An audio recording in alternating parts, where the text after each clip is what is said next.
La poesia és un ocell del cel que fa sovint volades a la terra per vessar una gota de consol en lo cor trist dels desterrats fills d'Eva.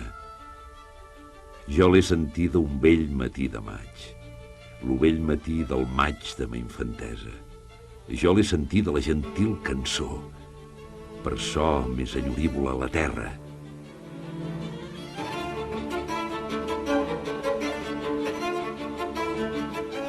Segons Verdaguer, la mirada poètica damunt de totes les coses és el consol més gran per a les tristors humanes.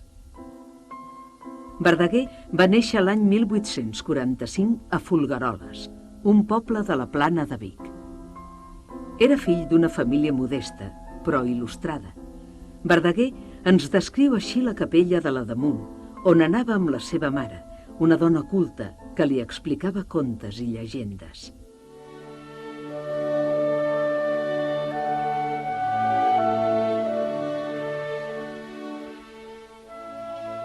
Damunt de mon poblet hi ha una capella d'una roureda secular voltada. És un altar lo trono d'una verge d'aquella rodalia sobirana.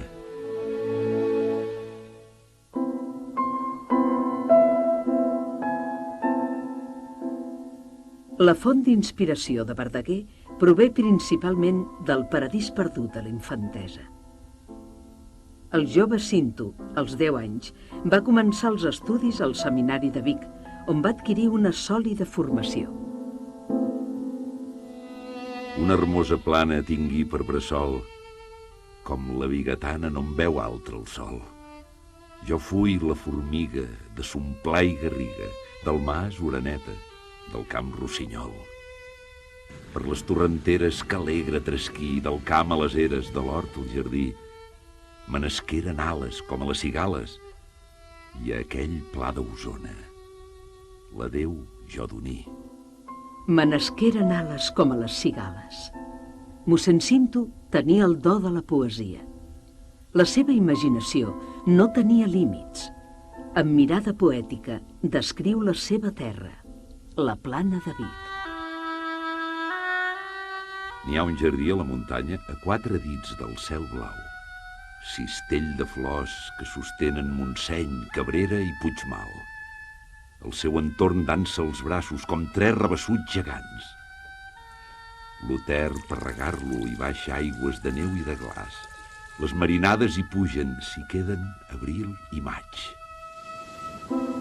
Escoltem com recordava, amb enyorança, els topants més estimats de la seva terra, quan era capellà d'un vaixell de la Companyia Transatlàntica.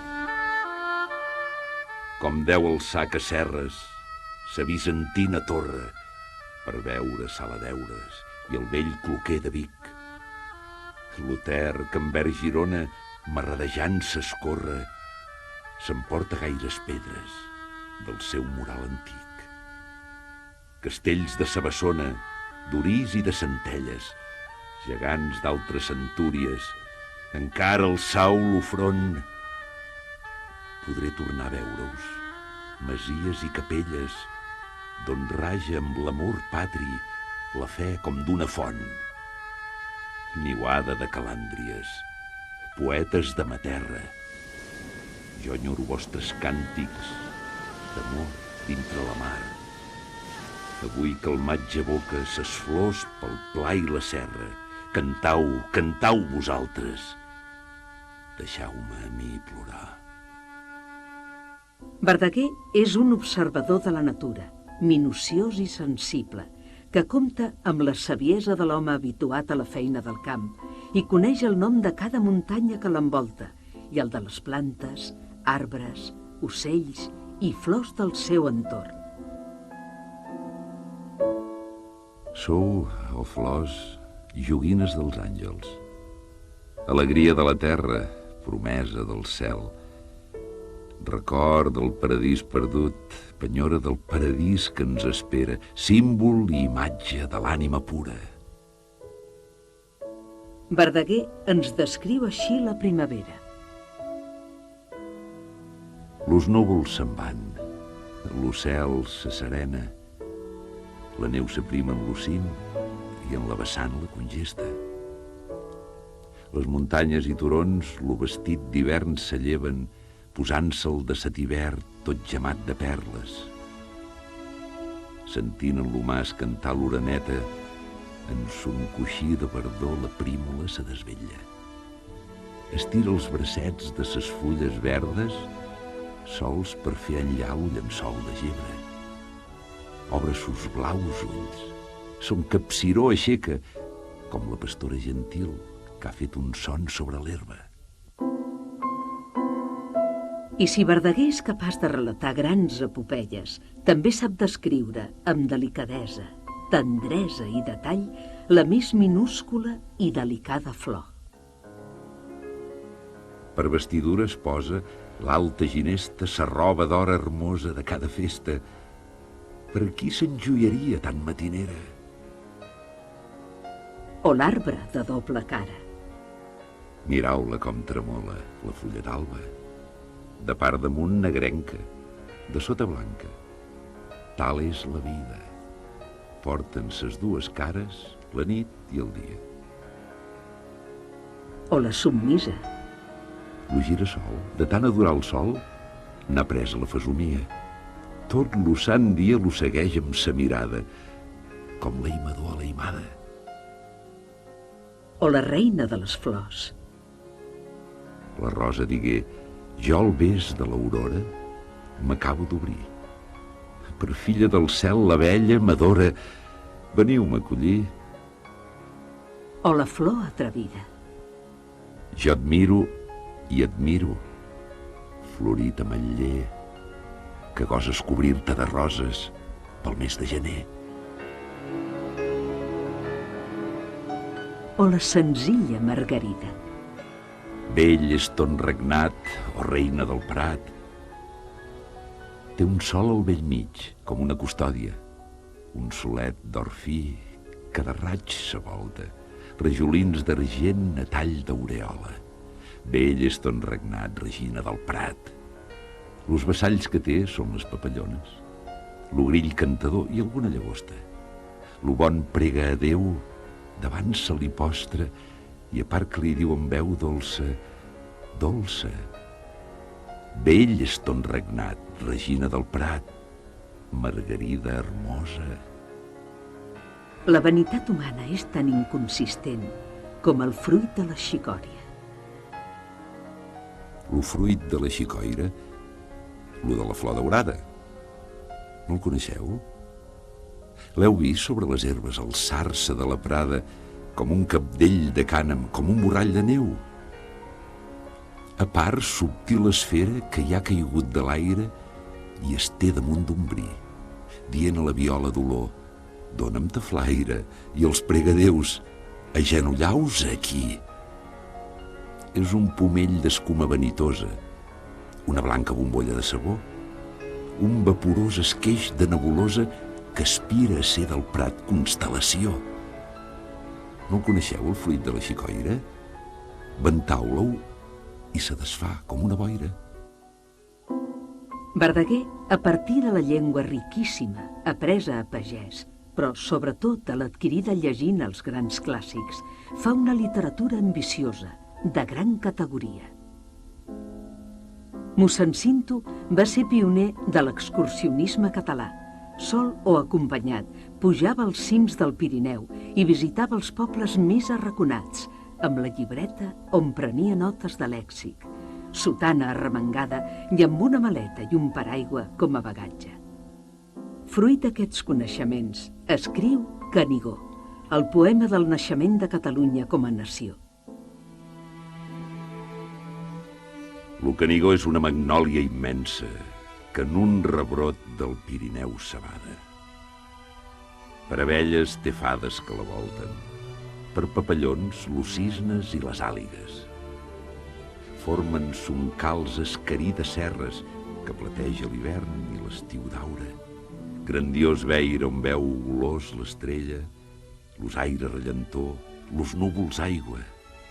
Les boscúries de pins són sus barbissos, los estanyols ses gotes de rosada, i és un pistil aqueix palau aurífic, somni de l'oja que del cel davalla. En el cant quart el cavaller gentil i la fada Flor de Neu emprenen un viatge per tot el Pirineu a vol d'ocell damunt d'una carrossa màgica. D'or verge és feta la real carrossa, d'argent, perles i vori ramejada.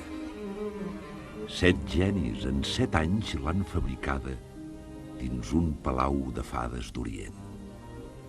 Al florejar les pirinaiques cimes, sa roda de 7 raigs vola lleugera en l'herba i neu sense deixar rodera, com lo carro del sol pel firmament. Lo clot de moixeró verdós i ombrívol, de sus avets i pins entre les branques los veu passar com 2 perdius blanques de l'estèril cadí per lo crestall, on l'estràmpolisar per refrigeri troba sols amb l'olíquen de l'altura les perles de l'aurora i l'aigua pura de la font regalada del cristall. Ens descriu la natura present de fa milions d'anys. És del cadí la serralada enorme, ciclòpic mur en forma de muntanya, que serva el terraplè de la Cerdanya per on l'ocegre va enfondint son llit. Resclosa fora un temps d'estany amplíssim, on, en llur fogosa jovenesa, aqueixos cims miraven la bellesa de son alt front avui esblanqueït. La natura, en el seu estat pur, esdevé plasmació de formes llegendàries. L'ovell Puigmal, d'espatlla rabassuda, és l'arcs d'aqueixa altiva fortalesa, que en 700 anys lo sarraí no ha presa, fent-hi bocins la llança fulgurant. Prop d'on cadí amb lo que dinell encaixa, s'alça el doble turó de pedra forca. És del castell l'inderrocable forca, feta, si cal, a mida d'un gegant. Li fa veure avui eixa flor que es bada d'un caos de granit en les entranyes i d'aqueix bosc de puig, ombres estranyes, la roca dels 2 homes encantats. I dant més bri de les esquerpes d'aines, el cim de Neto maleït s'enfila com qui vistos los baixos de la vila vol veure la millor des dels terrats. Verdaguer és un escriptor romàntic, d'imaginació desbordant, un viatger a llocs exòtics, un patriota que respira universalitat. Per això parla de l'univers, sense establir fronteres entre terra i cel. En certs casos, Verdaguer converteix el paisatge en símbol de catalanitat i fa que parli de la història, com en el cas de l'epíleg del Canigó, els 2 campanars. Com 2 gegants d'una legió sagrada, sols encara hi ha drets 2 campanars. Són los monjos darrers de l'encontrada, cans de partir per última vegada. Contemplen l'enderroc de sus altars. Són 2 formidables sentinelles que en lo conflent posar l'eternitat. Semblen garrics, los roures al peu d'elles. Les masies del pla semblen ovelles al peu de llur pastor agegantat. «Campanes ja no tinc», li responia l'oferreny campanar de Sant Martí. «Oh, qui pogués tornar-me-les un dia. Per tocar morts pels monjos les voldria, per tocar morts pels monjos i per mi». Caurem plegats, lo de Cuixà contesta. Jo altre cloquer tenia al meu costat, rival dels Puig alçava l'ample testa i amb sa sonora veu dolça o feresta estrafeia el clarió la tempestat. Lo que un segle vestí, l'altre o a terra, me resta sempre el monument de Déu. I la tempesta, el torb, l'odi i la guerra, el Canigó no el tiraran a terra. No es brancaran l'altívol Pirineu. I se serveix del símbol de Montserrat per transmetre'ns els sentiments del rei Jaume I. Per veure bé Catalunya, Jaume I d'Aragó puja al cim de Sant Jeroni a l'hora en què hi surt lo sol. Quin pedestal per l'estàtua, pel gegant quin mirador. Les àligues que hi niaven al capdamunt li fan lloc. Sols l'ocel miraven elles. Ell mira la terra i tot. Que gran li sembla i que hermosa l'estimada del seu cor. Mossèn Cinto era sensible al paisatge, i no només a les grans muntanyes, sinó als indrets més senzills o amagats. Montgarra està situat entre la Vall d'Aran i la d'Àrreu. És continuació del Pla de Beret, on solen péixer últims de la primavera 60.000 caps de bestiar, i més notable encara per dar naixement al Garona i el Noguera, que separant-se en son bressol, se'n van a regar tant distints països. Aquest condueix a l'ermitatge i el poble a què ha donat nom lo més alterós del Pirineu. Poques ermites conec més ben situades, prats de color d'esmaragda i blats encara verds, com ells, la volten per tots cantons, fins a les pinedes que baixen des del cim de les dues branques de serra que l'abriguen pel nord i migdia. Natura i realitat es confonen de forma indestriable. Lo Puig del Món està voltat de núvols, que en gros ramat del Pirineu davallen. S'enfilen els tossals i les valls fondes omplen de borrallons de negra llana. Lo món, verdós i encara juvenívol, sembla un gallar minyó dins sa mortalla. Montserrat, símbol de la fe. Montseny, batec cordial. Que sola està i que trista. Mirau-la allí entre els núvols, a mercè de la pluja i el mal temps. No pujarem nosaltres a fer-li companyia? No plorarem al seu voltant també? Els cims de la pàtria parlen del seu destí. Deia Puigmal: amic Montseny, no et sembla que minva la nissaga catalana? Un dia no cabent en la planícia, a viure se'n pujaven les altures. En cada clot bullia algun vilatge, en cada peu de roca una masia. Eren les serres formidables ruscos on brescava un poble gran i sobri. I li respon el Montseny: mentre els aucells refilen en sa brosta, mentre de flors i fruita s'enjoiella, no és mort encara l'arbre de la pàtria. Si dorm a la seva ombra alguna tribu, en lloc de fer-li de fiscal, ajuda'm, de tus torps amb la veu, a despertar-la. Verdaguer és un poeta que té el do de la llengua i que des de la base de la llengua viscuda és el creador del català literari modern. Bé t'aima, bé t'estima mon cor, oh Barcelona. Més terremor me sembla la veu d'una altra mar. Per això, palet que es cansa de rodolar dins l'ona, sovint, hora t'arriba, me'n vinc a reposar.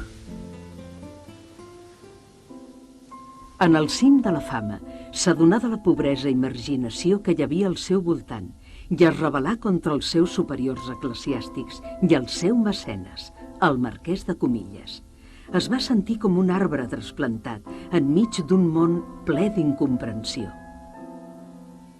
Filla de les muntanyes, qui t'ha plantat aquí a la vora d'un passeig i enmig de l'eixamplament de la ciutat? Ben segur que ningú. Ets un record de les antigues boscúries que baixaven del Tibidabo, una borla del seu mantell de setiver que arribava fins a prop de la mar. A més, no t'enyores aquí tota sola? No trobes a faltar les teves germanes que estan lluny d'aquí a l'altra banda de Collserola del Montseny, renyides amb aquesta civilització que et migra, t'escanyoleix i et deshonra? Verdaguer va passar els seus darrers dies a Vila Joana, a Vallvidrera, malalt. En aquest poema, l'arpa simbolitza la poesia i el rossinyol reflecteix la seva vida. Rossinyol, bon rossinyol, he sentit la teva arpa. L'he sentida un dematí de Vallvidrera a Valldaura, fent rodolar-hi toscans com perles dintre de l'aigua. Cantaves l'amor de Déu, l'enyorament de la pàtria, els misteris de la nit, les llums de la matinada, ton amor entre les flors, ton niuet entre les branques, ta mainadeta que viu de cançons i de becada.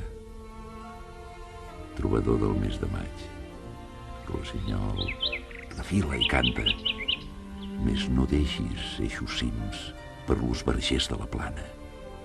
No hi vingues a la ciutat, que hi ha gent molt ingrata. Diu que estima els ocellets, diu que en son cor lo regala, més els que canten millor los posa dintre la gàbia. El 10 de juny de 1902, a l'edat de 57 anys, va morir el gran poeta català. Verdaguer va saber arribar a l'ànima del poble, que sempre havia estat al seu costat i que va assistir en massa al seu enterrament, que ha estat la manifestació de dol més gran que hi ha hagut mai a Barcelona. Dolça Catalunya, pàtria del meu cor, quan de tu s'allunya, d'enyorança es mor.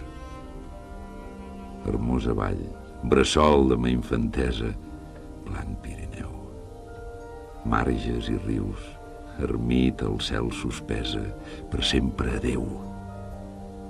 Arpes del bosc, pinsans i caderneres, cantau, cantau! Jo dic plorant a boscos i riberes, adeu, siau.